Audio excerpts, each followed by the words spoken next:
San Pedro de Alcántara, 12 de mayo de 2018. El sol de mediodía en la Costa del Sol no tiene piedad, pero el ambiente frente a la iglesia principal del pueblo es de celebración. Es el día de la primera comunión de un grupo de niños, y entre las familias que abandonan el templo se encuentra David Ávila Ramos, un hombre de 37 años conocido en los bajos fondos de Marbella como Maradona. No es un apodo gratuito. David es un veterano del tablero, un hombre que ha hecho de la logística del polvo blanco su modo de vida en este rincón del Mediterráneo. Camina hacia su coche, un todoterreno de alta gama, acompañado de su mujer y sus 2 hijos pequeños, que aún visten sus trajes de ceremonia. El aire huele a incienso y a salitre. Lo que nadie en esa plaza imagina es que el ecosistema criminal de la Costa del Sol está a punto de saltar por los aires. Mientras David introduce la llave en el contacto, un individuo vestido íntegramente de negro, montado en una motocicleta de 500 centímetros cúbicos sin matrícula, se aproxima con una calma gélida. No hay palabras, no hay advertencias. El motorista extrae una pistola y dispara 5 veces a través de la ventanilla del conductor a escasos centímetros de la familia de Ávila. Los impactos son quirúrgicos. David muere casi en el acto, bañando en sangre el interior de un vehículo que, minutos antes, era el símbolo de su éxito. El sicario huye zigzagueando entre los invitados a la comunión, dejando tras de sí un silencio roto solo por los gritos de los presentes. La policía española, tras años de vigilar la zona, comprende en ese instante que las reglas han cambiado. Ya no estamos ante la discreta delincuencia organizada que operaba en las sombras de Puerto Banús para no espantar al turismo de lujo. Según las investigaciones de la UDICO, la unidad de élite contra el crimen organizado, ese gatillo no lo apretó un sicario local ni un veterano de los clanes del Estrecho. Fue el debut sangriento de una nueva estirpe, los sicarios del norte, jóvenes, brutales y con una carencia absoluta de respeto por los códigos no escritos de la vieja guardia. El mundo estaba a punto de conocer a los suecos, y con ellos la sombra alargada de la mocromafia. Para entender este choque tectónico de poderes hay que despojar a Marbella de su etiqueta de folleto turístico. Lo que comenzó en los años 60 como un polo de desarrollo impulsado por el régimen de Franco para atraer la inversión de los ricos y famosos, terminó creando un paraíso de impunidad. Un lugar donde podías gastar miles de euros en efectivo sin que nadie te pidiera el DNI. Las autoridades sostienen que Marbella es hoy la sede global del crimen organizado, un búnker de cristal donde conviven más de 100 bandas de 60 nacionalidades distintas. Pero durante décadas, esa convivencia fue, si no pacífica, al menos estable. Los rusos se encargaban de su blanqueo, los británicos de su logística y los clanes españoles del transporte desde Marruecos. Era un negocio niquelao, como se dice por aquí cuando algo encaja a la perfección. Pero esa estabilidad dependía de una premisa básica: el respeto al territorio y el cumplimiento de las deudas. Si te interesa este tipo de investigaciones profundas sobre los engranajes que mueven el mundo real, ya sabes lo que tienes que hacer para seguir conectado a la verdad. El primer personaje clave de esta trama es Amir Mekki. Para la fiscalía, Mekki es el paradigma del nuevo gángster europeo. No es el típico narco que luce cadenas de oro y frecuenta discotecas de moda para alardear de su poder. Es un tipo estratégico, inteligente y, sobre todo, invisible. Nacido en Dinamarca pero criado en los barrios marginales de Malmö, en Suecia, Mekki lideraba un grupo de jóvenes que la policía bautizó como los suecos. No eran guiris buscando el sol. Eran hijos de la diáspora magrebí en Escandinavia que habían convertido el sur de Suecia en un campo de batalla. En Malmö, las muertes por arma de fuego se habían triplicado en una década y Mekki era el centro de esa tormenta. Su ascenso no fue por herencia, sino por la ocupación de vacíos de poder. Cuando en 2016 el líder del clan rival M-Falang fue asesinado en Suecia, Mekki y sus cachorros se lanzaron a degüello por el control del mercado. Eran jóvenes de entre 20 y 30 años que despreciaban la jerarquía tradicional. Para ellos, el narcotráfico no era una carrera de fondo, sino un asalto rápido. Los suecos trajeron a la Costa del Sol un método que dejó descolocada a la Guardia Civil, la violencia indiscriminada y el uso de explosivos para resolver disputas comerciales. De acuerdo con fuentes cercanas al caso, el grupo de Mekki no solo se dedicaba al transporte de cocaína. Su verdadera especialidad eran los vuelcos. En el argot del barrio, un vuelco es robarle la mercancía a otra banda. Es el pecado capital del narcotráfico. Mientras que los grupos tradicionales preferían negociar o esperar a la siguiente marea, los suecos entraban con fusiles Kalashnikov y granadas de mano. No les importaba quién fuera el dueño de la droga. Podían robarle a un cartel colombiano o a una familia de la Costa del Sol con 40 años de historia. Su psicología era la del depredador que no teme al Estado, porque el Estado, en sus barrios de origen, era una figura ausente o débil. Fuentes policiales indican que Meki se sentía un intocable, un estratega que podía dirigir operaciones desde una villa de lujo en Málaga, mientras sus soldados, reclutados a través de aplicaciones de mensajería encriptada, ejecutaban sus órdenes sin preguntar. Pero Meki no era el único gigante en el tablero. Para comprender por qué la situación escaló hasta convertirse en una guerra abierta, hay que mirar hacia el norte, hacia los puertos de Amberes y Rotterdam. Allí es donde reina la mocromafia. Este término, que hoy llena los titulares de la prensa internacional, no se refiere a una sola organización, sino a un conglomerado de redes criminales integradas por ciudadanos de origen marroquí, criados en los Países Bajos y Bélgica. Su historia es la historia de una metamorfosis. Sus padres y abuelos llegaron a Europa en los años 60 y 70 para trabajar en las minas y la industria siderúrgica, procedentes en su mayoría de la región del Rif, una zona montañosa y rebelde de Marruecos donde la lealtad familiar y el silencio, la omertá, son leyes sagradas. Con el cierre de las minas, esas redes de confianza se volcaron en el contrabando de hachís, pero en los años 90 dieron el salto definitivo: la cocaína.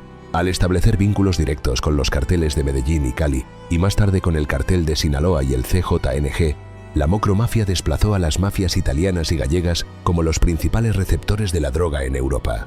La Fiscalía neerlandesa estima que este grupo maneja unos beneficios anuales de más de 10.000 millones de dólares. Controlan los puertos, controlan la logística y, sobre todo, controlan el miedo. Un hito que marcó su ADN violento ocurrió en 2012.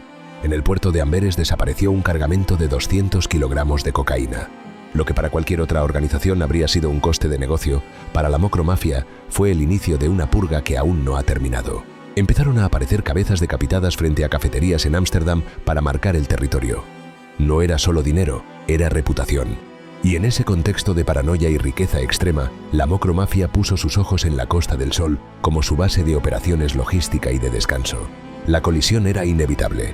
Por un lado, una estructura multimillonaria, la mocromafia, liderada desde las sombras por figuras como Ridwan Taghi, el hombre más buscado de Europa hasta su captura en Dubái. Por otro, los suecos de Amir Meki, jóvenes ambiciosos que actuaban como una franquicia de la violencia, dispuestos a hacer el trabajo sucio que otros no querían. Al principio, hubo alianzas. Se sabe que Meki mantenía vínculos con Taghi, actuando en ocasiones como su brazo ejecutor en España. Pero el problema de trabajar con depredadores es que el hambre nunca se sacia. Los suecos empezaron a operar por su cuenta, realizando vuelcos contra cargamentos que, sin ellos saberlo, o quizás sabiéndolo demasiado bien, pertenecían a la red de Taghi o a sus aliados más peligrosos, como el clan irlandés de los Kinahan. Marbella se convirtió entonces en una olla a presión. La policía señala que, entre 2018 y 2020, la Costa del Sol registró un repunte de asesinatos que recordaba a los peores años de los carteles colombianos. Pero no era una violencia desordenada. Era un mensaje cifrado. Si robas a la organización, tu vida no vale nada, ni siquiera el día de la comunión de tu hijo. Las autoridades sostienen que el asesinato de Maradona fue solo el primer aviso. Ávila Ramos se había endeudado y, según algunas líneas de investigación, había intentado jugar a dos bandas. Semanas antes de su muerte, unos desconocidos estrellaron un coche cargado de gasolina contra su gimnasio en Marbella y quemaron un local de playa del que era copropietario. Eran avisos que David ignoró, confiando quizás en su estatus de veterano. No entendió que para la mocromafia y los suecos, el pasado no existe, solo existe el presente de la deuda. Esta expansión de poder de las mafias nórdicas en suelo español fue tan rápida que pilló a las instituciones con el pie cambiado. Mientras los jueces de instrucción de Marbella y Estepona se veían desbordados por montañas de comisiones rogatorias y órdenes de detención europeas, los criminales utilizaban la tecnología para ir dos pasos por delante. Usaban teléfonos encriptados que costaban 2.000 euros al mes, drones submarinos para introducir la droga y sistemas de blanqueo a través de criptomonedas y propiedades de lujo. Comprender esta evolución es clave para entender por qué hoy Marbella no es la misma. Si valoras este nivel de detalle documental y quieres que sigamos profundizando en estas estructuras, tu apoyo es lo que mantiene este proyecto vivo. La escalada no se detuvo en los asesinatos selectivos. Los suecos empezaron a utilizar bombas. En uno de los episodios más oscuros documentados por la Guardia Civil, el grupo de Meki colocó explosivos en la vivienda de un narcotraficante marroquí en una urbanización de lujo.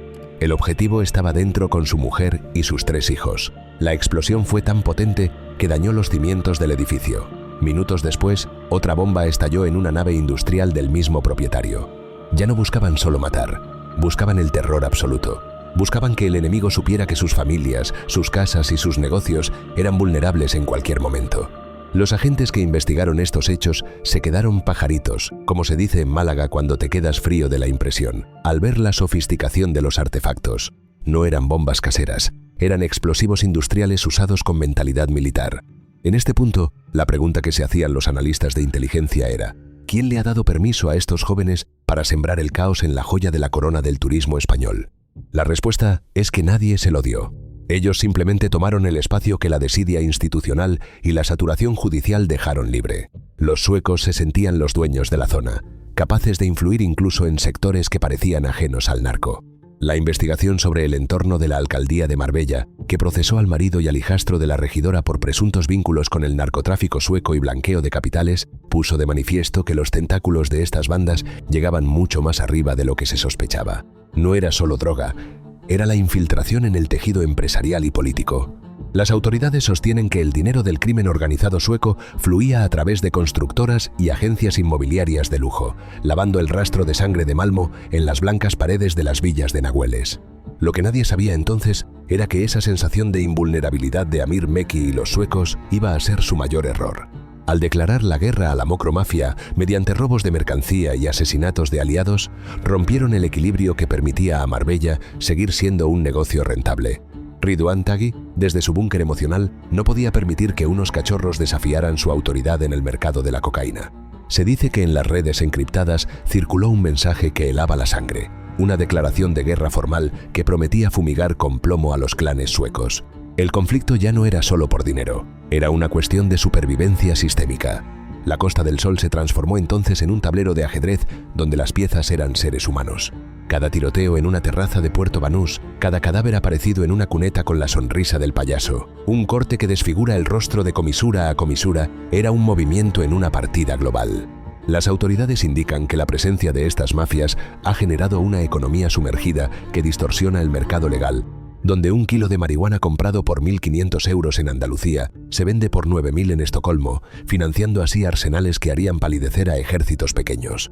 Es un negocio redondo, pero manchado de una violencia que la Costa del Sol no veía desde los años de las guerras de la mafia rusa. Pero ese no fue su mayor error. El error fue pensar que la policía española, a pesar de la falta de medios, iba a quedarse de brazos cruzados mientras convertían las calles de Málaga en una extensión de los barrios bajos de Malmo.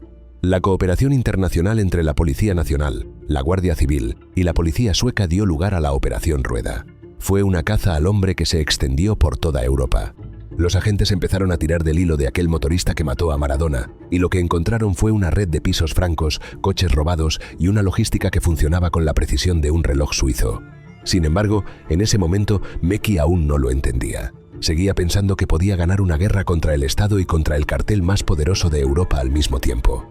Lo que no sabía era que el contraataque institucional estaba a punto de cerrarse sobre él, y que el descuido más tonto, un simple mensaje mal borrado, iba a ser el principio del fin para los reyes del norte en la Costa del Sur. La tensión se palpaba en el aire de Marbella. El verano de 2018 no iba a ser recordado por las fiestas en las mansiones, sino por el sonido seco de los disparos que marcaron el fin de una era de impunidad. Y esto, aunque parezca el clímax, era solo el prólogo de una caída que nadie pudo prever. Para entender cómo un joven de Malmo termina convirtiéndose en el epicentro de una guerra de clanes en el sur de España, hay que alejarse de las postales de Puerto Banús y adentrarse en la mente de Amir Mekki. Para este joven de origen magrebí, Marbella no era un destino vacacional, era un algoritmo de beneficios. Según la investigación judicial, Mekki comprendió antes que nadie que el vacío de poder dejado por las mafias tradicionales, aquellas que aún creían en la palabra dada y en el respeto a las familias, era una oportunidad de mercado. Su ascenso no se basó en la acumulación de territorio, sino en la acumulación de miedo. Las autoridades sostienen que Mekki no buscaba ser un capo al estilo de los años 90. Buscaba ser un prestador de servicios de alta intensidad. Su grupo, los suecos, operaba con una estructura de células independientes, casi militares, que aparecían en la Costa del Sol para ejecutar un encargo y desaparecían antes de que el primer coche patrulla llegara a la escena. Pero este ascenso no habría sido posible sin un padrino en la sombra. De acuerdo con la Fiscalía neerlandesa, Mekki estableció una alianza estratégica con Ridwan Taghi, el líder supremo de la macromafia y arquitecto del llamado supercartel. Taghi, operando desde Dubái, necesitaba ojos y manos en España que no tuvieran miedo a cruzar líneas rojas. Y los suecos eran canelita en rama para ese trabajo. Jóvenes, criados en barrios donde la policía sueca ya había perdido el control y con un dominio absoluto de la tecnología encriptada. En este punto de la historia, la expansión de poder de Meki se volvió imparable. Empezó a gestionar no solo el transporte, sino la seguridad de grandes cargamentos que entraban por Algeciras y Málaga. Sin embargo, en el mundo del narcotráfico, la lealtad es un concepto elástico que se estira hasta que el beneficio es lo suficientemente grande como para romperlo. La escalada del conflicto comenzó con un error de cálculo que hoy los analistas de inteligencia consideran el principio de la mocroguerra. Los suecos, envalentonados por su reputación de invulnerabilidad, empezaron a practicar vuelcos sistemáticos. Robarle a un rival es arriesgado. Robarle a la propia organización que te da protección es un suicidio asistido. Las investigaciones sugieren que el detonante real fue el robo de un cargamento de 400 kilogramos de cocaína. No era una cantidad cualquiera, eran millones de euros que pertenecían a los estratos más altos de la mocromafia. Cuando la droga desapareció, la respuesta no fue una negociación, fue una sentencia. En ese momento, la violencia en Marbella dejó de ser selectiva para volverse coreográfica. Fue entonces cuando apareció la llamada sonrisa del payaso, una técnica de tortura que las bandas británicas habían importado, pero que la mocromafia elevó a mensaje político. Cortar la comisura de los labios de un rival para que sus gritos desfiguren su rostro de por vida no es solo un acto de crueldad, es una advertencia para cualquiera que piense que puede engañar al sistema. Fuentes cercanas al caso indican que esta marca empezó a aparecer en cadáveres abandonados en cunetas de Benajavís y Estepona, indicando que la guerra ya no era solo por el dinero, sino por el honor de la estructura. Pero el verdadero punto de quiebre, el momento en el que la sociedad y el Estado español comprendieron que estaban ante algo nuevo y aterrador, ocurrió en un asentamiento de infraviviendas. Según la investigación liderada por el periodista John van den Heuvel, una célula vinculada a estos conflictos intentó secuestrar a un narcotraficante rival en un entorno familiar. El intento de secuestro derivó en un tiroteo masivo, una lluvia de plomo indiscriminada, donde una bala perdida alcanzó a un niño de tan solo 12 años, quien murió en el acto. Este asesinato rompió cualquier posibilidad de tregua. En el código de la mocromafia, la muerte de un inocente, especialmente un niño, atrae una presión policial que arruina el negocio. La orden de Ridwan Taghi, desde su refugio en los Emiratos, fue taxativa. Las autoridades interceptaron un mensaje a través de Sky SC, que hoy forma parte de la historia negra de la criminalidad europea. A nuestra declaración de guerra. Desde la cárcel ordenaremos tu ejecución y fumigaremos con sangre y con plomo tus más preciados miembros de familia. Esta no era una amenaza vacía, era el inicio de una fase de eliminación sistemática. La mocromafia no solo buscaba a los líderes de los suecos, buscaba a sus hermanos, a sus primos, a cualquiera que llevara su sangre. Si te interesa este tipo de investigaciones profundas sobre los engranajes que mueven el mundo real, ya sabes lo que tienes que hacer. Marbella se convirtió en un escenario de paranoia total. Los narcos ya no se sentían seguros en sus villas con seguridad privada de 24 horas. Empezaron a circular por la ciudad con chalecos antibala y vehículos blindados, temiendo que el repartidor de pizza o el ciclista que pasaba por su lado fuera, en realidad, un sicario de la mocromafia. Y es que el perfil del ejecutor también había mutado. Las autoridades sostienen que la organización empezó a reclutar a lo que la policía llama niños sicarios. A través de canales de Telegram y Signal se ofrecían contratos por cantidades ridículas, a veces apenas 3.000 o 5.000 euros, a menores de edad suecos y franceses.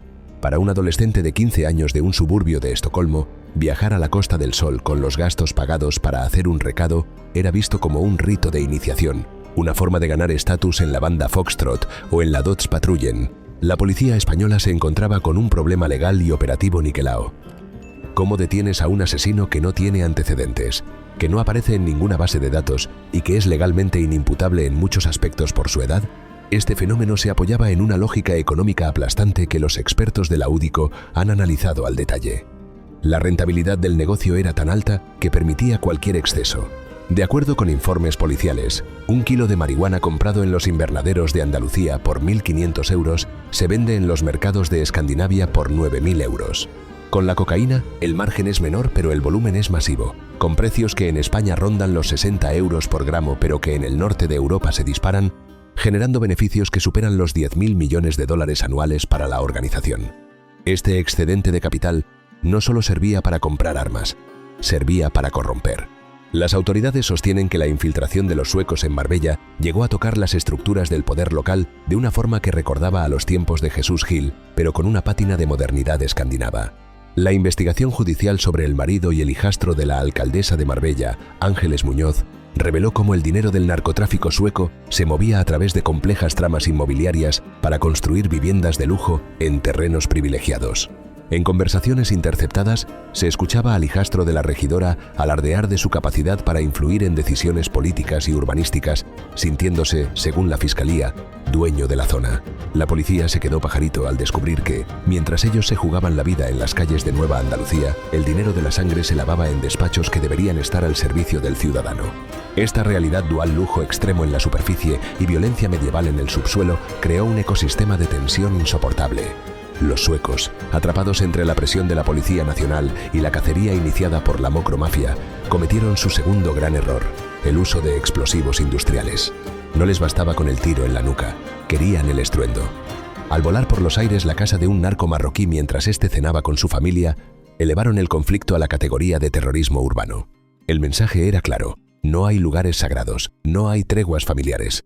Pero el uso de bombas es lo que finalmente obligó al Estado español a movilizar sus recursos más pesados.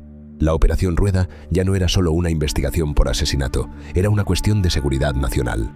En ese momento de la guerra, Amir Mekki aún creía que podía ganar. Seguía moviéndose por la Costa del Sol con la arrogancia de quien se sabe protegido por una red de contactos que llegaba hasta Dubái. Lo que no entendía era que, en el tablero de la mocromafia, él no era un rey, ni siquiera un alfil. Era un peón que se había vuelto demasiado ruidoso.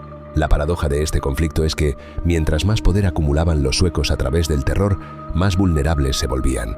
Cada vez que apretaban el gatillo, dejaban un rastro digital y humano que la cooperación internacional entre España y Suecia empezaba a seguir con una precisión quirúrgica. El cerco se estaba estrechando, pero el final de Amir Mekki no iba a ser en una calle de Marbella, sino en el lugar donde todos los hilos de esta trama parecen converger. En ese momento, la calma en la ciudad era un espejismo. Bajo el sol de 2018, el plomo estaba a punto de fundirse con el asfalto en una caída que marcaría el fin de los nuevos señores del norte. Si valoras este nivel de detalle documental y quieres que sigamos profundizando en estas estructuras, tu apoyo es lo que mantiene este proyecto vivo. Para comprender la magnitud del incendio que estaba a punto de devorar la Costa del Sol, es necesario elevar la mirada por encima de las urbanizaciones de Marbella y fijarla en el corazón logístico de Europa. Las autoridades sostienen que la verdadera guerra no nació en las calles de Málaga, sino en los muelles de Amberes y Rotterdam, los puntos ciegos de un continente que subestimó el ascenso de la mocromafia. Este término, que en el argot neerlandés describe a las bandas de origen magrebí, oculta una estructura que la Europol califica hoy como una de las mayores amenazas para la seguridad de la Unión. Su historia no comienza con el lujo, sino con el carbón y el acero. En las décadas de 1960 y 1970, miles de inmigrantes procedentes de la región del Rif, en Marruecos, llegaron a los Países Bajos y Bélgica para trabajar en la industria pesada. El Rif es una tierra de montañas áridas y una cultura forjada en la resistencia y la omertá, un espíritu de silencio y autogobierno que, según los analistas, se trasladó intacto a los barrios periféricos de Ámsterdam y Utrecht. Cuando la industria europea colapsó, estas comunidades cerradas, marcadas por un fuerte sentimiento de exclusión, reconvirtieron sus antiguas rutas de suministro. Lo que antes eran canales para enviar ayuda a sus familias en Marruecos, se convirtieron en autopistas para el hachís. Pero el salto cualitativo, lo que ellos llaman canelita en rama en el mundo del negocio, ocurrió en los años 90. Al establecer contactos directos con los carteles de Medellín y más tarde con el cártel de Sinaloa, la mocromafia desplazó a los intermediarios tradicionales y se hizo con el control de la entrada de cocaína en el norte de Europa. De acuerdo con la Fiscalía de los Países Bajos, esta organización ha logrado amasar ingresos anuales que superan los 10.000 millones de dólares, una cifra que, para que te hagas una idea, equivale a 5 veces el presupuesto anual de una ciudad como Bruselas. Con ese nivel de capital, no solo compras lealtades, compras el derecho a imponer tu propia ley. En ese momento de expansión, la mocromafia no era una banda, sino un supercartel. Las investigaciones policiales, basadas en el descifrado de redes como Encrochat y Sky ECC, revelaron una alianza estratégica sin precedentes entre Ridwan Taghi, el líder de los llamados Ángeles de la Muerte, el clan irlandés de los Kinahan, la mafia de los Balcanes y grupos de la camorra italiana. Esta multinacional del crimen eligió la Costa del Sol como su centro de operaciones en el Mediterráneo, no para vender droga en las calles, sino para gestionar la logística global. Pero la llegada de los suecos de Amir Mekki rompió el equilibrio niquelao que imperaba en la zona. Los suecos eran jóvenes, ambiciosos y no respetaban el árbol genealógico del narco. Empezaron a operar bajo una lógica de vuelco constante, robando cargamentos que pertenecían a los estratos superiores de la organización. Si te interesa profundizar en cómo estas redes logran infiltrarse hasta en las estructuras más protegidas de nuestra sociedad, ya sabes qué pasos seguir para que la verdad no se quede en la superficie. El conflicto escaló de manera definitiva por un cargamento de 400 kilogramos de cocaína. Según la investigación del periodista John van den Heuvel, este robo fue la gota que colmó el vaso para Ridwan Taghi. La macromafia no puede permitirse parecer débil. Su modelo de negocio se basa en la disuasión extrema. La respuesta inicial no fue el plomo, sino un intento de secuestro que terminó en tragedia. Una célula de sicarios, siguiendo órdenes directas, se desplazó hasta un asentamiento cerca de un hospital en Málaga para capturar al responsable de la deuda. El plan era interrogarlo y enviarlo de vuelta como un mensaje viviente, pero la operación fue un desastre. Se produjo un tiroteo masivo en el que los sicarios, descritos por la policía como jóvenes inexpertos y drogados, dispararon ráfagas indiscriminadas. Una de esas balas alcanzó a un niño de 12 años que simplemente estaba en el lugar equivocado. Su muerte no solo fue una tragedia humana, sino el error estratégico que obligó a la macromafia a declarar la guerra total. Las autoridades sostienen que, poco después de este incidente, circuló un mensaje a través de los canales encriptados que hoy es una pieza clave en el juicio del caso Marengo. El texto decía textualmente: «A nuestra declaración de guerra. Desde la cárcel ordenaremos tu ejecución y fumigaremos con sangre y con plomo tus más preciados miembros de familia». No era una amenaza vacía ni una bravuconada de barrio. Era la orden de movilización para una nueva generación de ejecutores, los niños sicarios. Las investigaciones de la Policía Nacional han constatado que la organización empezó a reclutar a menores, algunos de apenas 14 o 15 años, a través de Telegram y Signal. Estos jóvenes, captados en barrios marginales de Malmö o Estocolmo, eran enviados a la Costa del Sol con un billete de bajo coste y una pistola. Se les elegía por una razón fría y procesal. Son más fáciles de influir, no tienen antecedentes que disparen las alarmas en las fronteras y, en caso de detención, las leyes de protección al menor en España y Suecia dificultan enormemente una condena contundente. Este sistema de sicariato low cost transformó a Marbella en un campo de minas.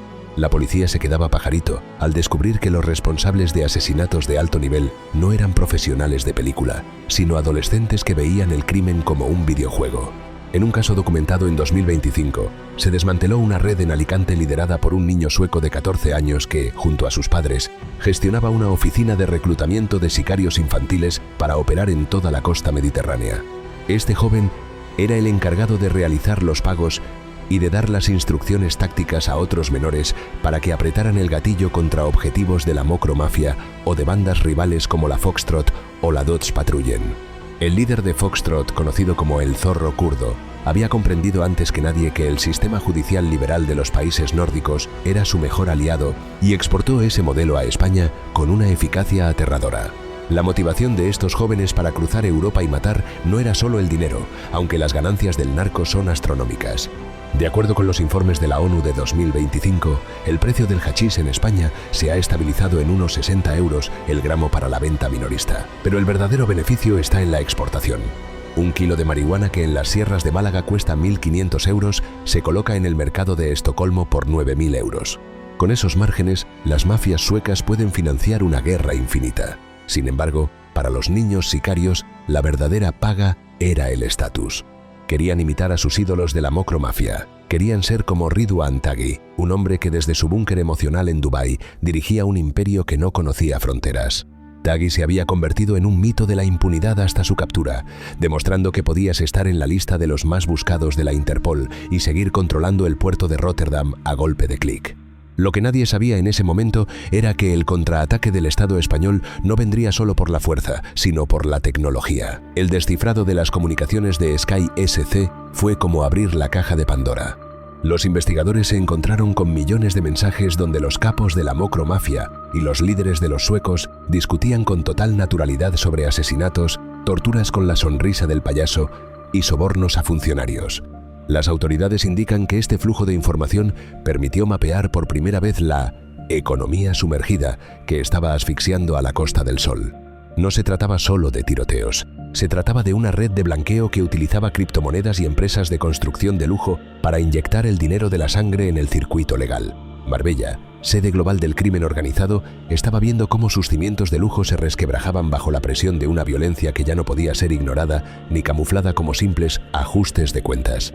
En este punto de la escalada, la tensión entre la Mocro-mafia y los suecos alcanzó un punto de no retorno con el asesinato del rapero Hamco en una terraza de Marbella. Este crimen, ejecutado a plena luz del día frente a decenas de testigos, fue la confirmación de que la guerra había abandonado los callejones para tomar el espacio público. El sicario, un sueco de origen afgano vinculado a las bandas de Estocolmo, disparó 7 veces con una frialdad que dejó a la policía impactada.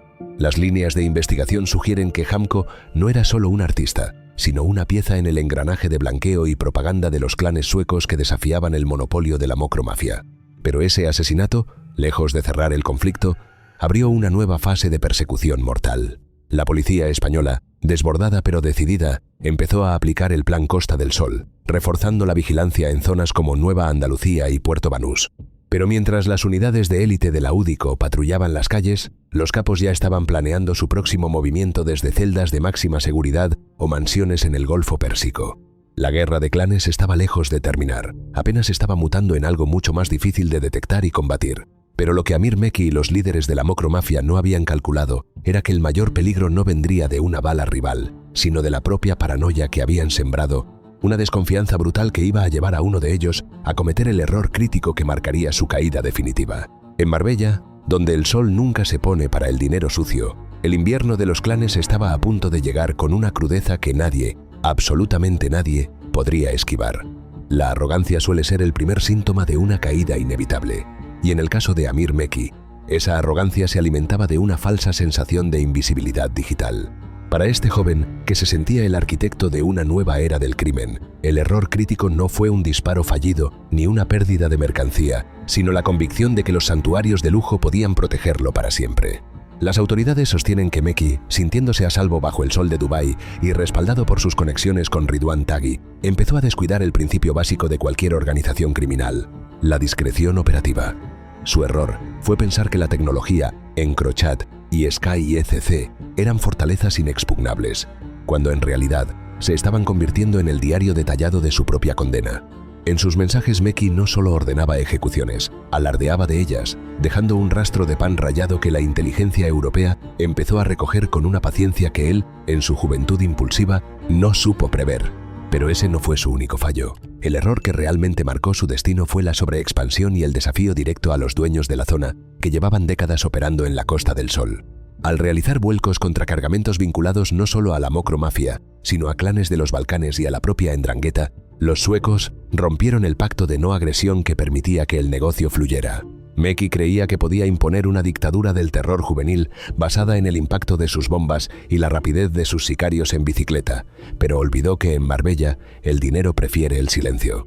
Las autoridades indican que, a partir de mediados de 2018, la presión de los grupos tradicionales se unió a la de la policía. Ya nadie quería a los suecos en la calle. Se habían convertido en un estorbo ruidoso que atraía demasiados focos hacia un escenario que debía ser puramente transaccional. En ese momento Mekki aún no lo entendía, pero estaba operando en tiempo prestado. La caída de la banda más sanguinaria de la Costa del Sol comenzó con un detalle niquelao, como dicen en Málaga cuando una investigación encaja perfectamente: el rastro de la motocicleta de 500 centímetros cúbicos usada en el asesinato de Maradona. La Operación Rueda, coordinada por la UDICO de la Policía Nacional y la Guardia Civil en estrecha colaboración con la policía sueca, fue una obra maestra de la paciencia judicial. Los agentes no se precipitaron. Durante meses, mapearon cada piso franco en Estepona y San Pedro de Alcántara, cada coche robado con placas falsas y cada movimiento de los hermanos que formaban el núcleo duro del clan. La policía se quedó pajarito al descubrir que estos profesionales del asesinato vivían en urbanizaciones de clase media alta, camuflándose como jóvenes emprendedores del sector tecnológico mientras guardaban chalecos antibala y explosivos industriales en sus armarios. En noviembre de 2018, el Estado español asestó el golpe definitivo. Un despliegue de más de 100 agentes irrumpió simultáneamente en varias localizaciones de Málaga y Malmo. Las imágenes de las detenciones mostraban a jóvenes de aspecto escuchimizao, casi adolescentes, siendo reducidos por unidades de élite. Habían caído los ejecutores, los que apretaban el gatillo y ponían las bombas, pero el líder, el cerebro estratégico, había logrado huir. Amir Mekki se había refugiado en Dubái, creyendo que los rascacielos del Golfo eran el fin de la ruta para la justicia española. Lo que nadie sabía entonces era que la cooperación internacional había cambiado de marcha. Si te interesa este tipo de investigaciones profundas donde el poder y la justicia chocan en escenarios globales, ya sabes qué pasos seguir para no perderte el desenlace de estas tramas reales. El refugio de Mekki en Dubái se desmoronó en junio de 2020. En una operación relámpago, la policía de los Emiratos Árabes Unidos lo detuvo en su residencia de lujo. Su extradición a España marcó un hito. Ya no había santuarios para los señores de la mocroguerra. Mientras Mekki entraba en una prisión de máxima seguridad en España, el panorama criminal de la Costa del Sol no se detuvo, sino que mutó. Las consecuencias estratégicas de esta guerra de clanes son visibles hoy, en pleno 2026. Las autoridades sostienen que la caída de los suecos dejó un vacío de poder que ha sido ocupado por bandas aún más fragmentadas y difíciles de rastrear, como la Foxtrot de Majid Shakas o la Dödspatrullen. La violencia no ha desaparecido. Según el balance de criminalidad del Ministerio del Interior de 2025, Marbella registró un incremento del 7% en los homicidios dolosos y asesinatos consumados, alcanzando la cifra de 14. 149 infracciones penales totales al cierre del año. Las consecuencias judiciales también han sido contundentes pero lentas.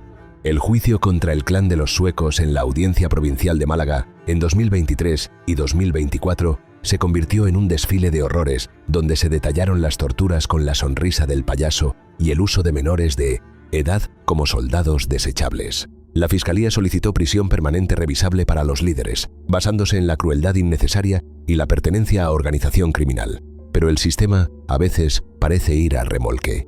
La policía ha denunciado que la falta de medios en los juzgados de Marbella y Estepona, que deben gestionar una montaña de euroórdenes y comisiones rogatorias internacionales, permite que algunos mandos intermedios salgan en libertad bajo fianza antes de la sentencia, volviendo a desaparecer en el ecosistema del narco.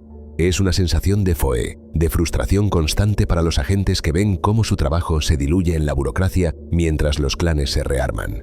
Lo más inquietante de esta herencia es la nueva frontera del conflicto, la geopolítica. Según investigaciones de inteligencia de 2025 y 2026, la mocromafia ha dejado de ser solo una red de narcotráfico para convertirse en un activo de servicios para potencias extranjeras.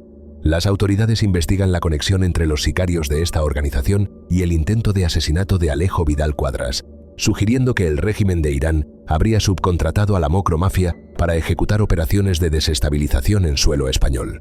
Esta convergencia entre el crimen transnacional y el terrorismo de Estado es la prueba de que Marbella ha dejado de ser un simple punto negro del tráfico de drogas para convertirse en un nodo de conflictos globales. ¿Cómo hemos permitido que un paraíso vacacional se transforme en el campo de tiro de intereses que ni siquiera entendemos del todo? No ni na, como dirían por aquí, la respuesta es compleja y dolorosa. A principios de 2026, la Costa del Sol ha vuelto a ser noticia por una racha de tiroteos en Fuengirola y Torremolinos, que se cobró la vida de 2 ciudadanos escoceses y un agente de policía en una persecución mortal. Las autoridades sostienen que estos episodios son el eco de una guerra que nunca terminó, sino que simplemente cambió de protagonistas. Los suecos originales están en prisión, pero el modelo de sicariato low cost que ellos trajeron se ha quedado impregnado en el asfalto. Hoy, en Telegram, cualquier joven con ganas de pegar un palo puede encontrar una oferta para viajar a la costa y apretar un gatillo. La investigación sobre el niño sicario de 14 años en Alicante que gestionaba una oficina de asesinatos junto a sus padres es la radiografía de una sociedad donde el valor de la vida se ha devaluado hasta niveles escandalosos. Reflexionando sobre todo lo expuesto, la pregunta que queda en el aire es ¿qué queda de la Marbella que conocíamos? Marbella cambia, pero el ecosistema sigue manteniéndose igual. Lo que empezó en los años 60, como un polo de desarrollo basado en la impunidad del dinero en efectivo, ha terminado pariendo un monstruo que el Estado lucha por controlar. La moraleja de esta guerra de clanes es que el lujo extremo y la exclusividad de las villas de la Milla de Oro son solo el decorado de una economía sumergida que afecta a cada tejido empresarial de la zona. No es solo droga. Es la corrupción del alma de una región que ha aprendido a convivir con el sonido de los disparos como si fueran fuegos artificiales de una fiesta que ya no divierte a nadie. Para el ciudadano de a pie, para el que sale a trabajar cada día en la hostelería o el comercio de Málaga, esta guerra se siente lejana hasta que deja de serlo. Hasta que un tiroteo en una farmacia o una explosión en una nave industrial rompe la burbuja de seguridad. Las fuerzas de seguridad del Estado están desbordadas, operando en un entorno donde nadie se fía de nadie y donde el enemigo tiene más liquidez que los propios municipios. La guerra entre la mocromafia y los suecos nos ha enseñado que el crimen organizado ya no es algo que ocurre en las películas, sino una estructura que puede tocar la puerta de un ayuntamiento o reclutar a un niño en un barrio de clase media. Es una realidad que nos obliga a mirar de frente a los abismos de nuestra propia prosperidad. Al final, la Costa del Sol sigue brillando bajo el mismo sol de siempre, pero bajo su superficie se descubren las huellas de una violencia que ha dejado cicatrices profundas en su identidad. La batalla entre el Estado y los bajos fondos es hoy un estado en la sombra, donde las reglas las dicta quien tiene el arma más potente y la menor cantidad de escrúpulos. Si te interesa este nivel de detalle documental y quieres que sigamos profundizando en estas estructuras que definen nuestro tiempo, tu apoyo es lo que mantiene este proyecto vivo. La guerra continúa, y aunque Amir Mekki esté tras las rejas, el sistema que él ayudó a perfeccionar sigue operando, esperando el próximo descuido, el próximo cargamento, el próximo error. En Marbella, donde el sol nunca se pone para el dinero sucio, la verdad siempre termina aflorando, aunque sea bañada en sangre y envuelta en el silencio de los que ya no pueden hablar.